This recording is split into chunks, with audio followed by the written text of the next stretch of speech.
Conversão, parte 1. É interessante que ninguém escolhe o dia do nascimento para você, né? Apesar da ciência hoje estar um pouco moderna, quem puder pagar um pouco melhor, um médico particular, né? Ele poderá planejar até o dia e até a hora, porque tem a cesariana, né? Então são horas marcadas, né? A pessoa faz para poder retirar o bebê. Mas no geral ninguém marca um horário para poder você nascer, não é verdade? Então a conversão, ela tem esse princípio, né? Você não sabe que dia e hora você vai se converter. Você pode se converter antes de se batizar e também pode se converter depois do batismo, né? E tem pessoas que vêm para a igreja e nunca se converte, continua a mesma pessoa. Então conversão nada mais é do que mudar de rumo, mudar de vida, fazer a coisa diferente, né?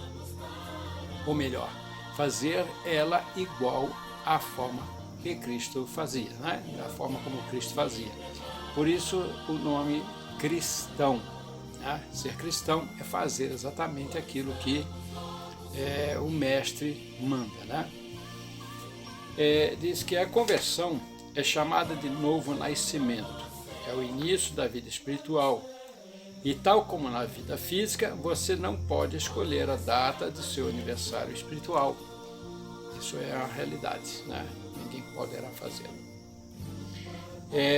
Essa mudança só pode ser efetuada mediante eficaz operação do Espírito Santo. Está lá em Desejo a Todas as Nações, página 121. Os jovens geralmente entendem mal o que é realmente conversão. Eles têm um pensamento diferenciado, acham que é uma coisa só interna, de sentimentos, né? Alguns têm esperado uma experiência de entrada de Damasco, esquecendo-se de que mesmo Paulo precisou de 3 anos de silêncio no deserto, na Arábia Saudita, né? Na época Arábia, a fim de estar pronto para começar seu ministério público. Então, até você pode começar, e aí pode começar no ministério e pode demorar você encontrar-se realmente com Deus. No outro extremo, ou outros não estão certos se afinal de contas são convertidos, mas imaginam que sim, pois foram criados dentro da igreja. Alguns se dedicaram a Cristo e quando não se sentem miraculosamente transformados em caráter na manhã seguinte, concluem que não se converteram e esperam até o próximo apelo emocional para tentar novamente, né? A maioria das pessoas tem esse sentimento. Então, não é sensacionalismo. Aqui, no caso, o que nós estamos realmente relatando. Muitas pessoas esperam as emoções ativarem, né? As pessoas pularem, pessoas chorarem, etc. E amanhã, no dia seguinte, elas estão a mesma pessoa. Isso leva tempo, né? Diz que encontrar uma definição para a conversão, portanto, faz-se extremamente necessário. Conversão é obra do Espírito Santo e produz uma mudança de atitude para com Deus. Quando o filho pródigo se converteu, né, foi um ato diferenciado. Quando estava no chiqueiro, quando aquele se converteu, né, no chiqueiro, e onde estava o filho pródigo imediatamente após a conversão? Ainda estava onde? No chiqueiro. Alguém geralmente acrescenta a este pensamento, o pensamento seguinte: mas ele não permaneceu ali por muito tempo. Isso, na verdade, é o que aconteceu. Mas o que mudou por ocasião da sua conversão? Foi sua atitude. Ele ainda tinha um longo caminho a percorrer para alcançar a casa do Pai. Porém, sua atitude para com o Pai sofreu uma mudança radical.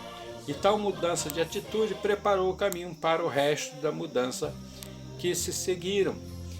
Então, todos nós temos um percurso, tá, na vida a percorrer.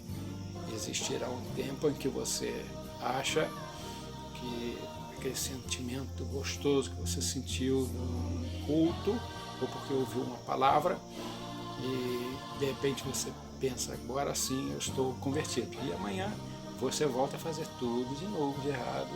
Né?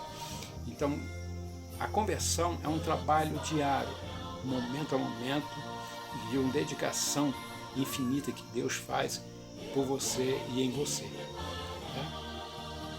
Então a conversão cria uma nova capacidade para conhecer a Deus. Ninguém é capaz de comer ou respirar por si mesmo até ter nascido. E enquanto seja possível, apressar o processo de conversão colocando uma atmosfera de coisas espirituais, a tentativa de manter uma vida de devoção não será mais do que algo aborrecível e difícil de suportar, até que se haja nascido espiritualmente. 1 Coríntios 2, 14 diz: o homem natural não aceita as coisas do Espírito de Deus porque lhes são loucuras, e não podem entendê-las porque elas se discernem espiritualmente. Até você entender que a sua vida, né, ela tem que sofrer uma transformação, né, de rumo, né, de pensamento, de ideologia, de tudo isso, para se encaixar em todo aquele princípio que Deus deu, que Deus deixou, então leva tempo. Então você, como nós já falamos aqui em outros vídeos, você tem que ter paciência, ainda mais no mundo que nós estamos vivendo, totalmente de cabeça para baixo, com tudo realmente deturpado. Aliás, nós estamos vivendo um mundo sodomita, então nós estamos vivendo ainda um mundo realmente muito difícil de você aceitar, né, esse modo de vida de Cristo. As pessoas não querem aceitar, não querem mudar. Então está complicado, está difícil a gente viver nesse mundo que nós vivemos. Mas se você não sofre a mudança pelo poder do Espírito, se você não tem a paciência, então você vai pensar em viver a sua vida da forma como você acha, e muitos cristãos vão perecer tentando ser cristão e nunca conseguirão. Né? Um dos milagres que o Espírito Santo opera ao tempo da conversão é criar uma nova capacidade para conhecer a Deus. Para o servirmos devidamente, é mister nascermos do Espírito Divino. E isto purificará o coração, renovará a mente, dando-nos nova capacidade para conhecer e amar a Deus. Está na Indesejado das Nações 133. Não importa se você procede de uma formação ateísta ou de cristãos genuínos, você precisa nascer de novo a fim de ver o reino dos céus. Jesus disse a Nicodemos: se alguém não nascer de novo, não pode ver o reino de Deus. Você pode saber se converteu ou não. É verdade que as conversões diferem da medida em que difere nosso mecanismo emocional humano, mas a experiência da conversão é ainda distinta. Pouco a pouco, sem que o objeto dessa obra tenha talvez consciência do fato, produz impressões que tendem a atrair a alma para Cristo. Estas se podem causar meditando em Cristo, lendo as Escrituras, ouvindo as palavras do pregador, e de repente, ao chegar o Espírito, como um mais direto apelo, a alma se entrega alegremente a Jesus Cristo. Em Desejado pelas Nações 122. Você, então, a pergunta que eu faço: você já experimentou essa mudança repentina? Tem dependido de Cristo, né? Ou tem dependendo do seu bom comportamento para saber a sua posição, né? Se você é cristão ou não. Ou você tem ainda dependido de cargos na igreja para pensar que, né, para achar que é um bom cristão, ou se converteu. Ou de repente você pensa que eu sou nascido no berço, né, cristão. Você está dependendo disso para saber se você já está convertido? Ou tem se concentrado em suas fraquezas ou erros, para concluir, com base nisto, que nunca se converteu. Então, alguns se orgulham por ter nascido, outros ainda ficam olhando seus erros para ver se, caso realmente já se converteu ou não. Então, não é olhando nem uma coisa nem outra, mas olhando Jesus. Quando compreendermos, né, o que é conversão, nós poderá saber se já converteu ou não. Isso quando você compreender o que é conversão. Conversão é mudança de atitude, né?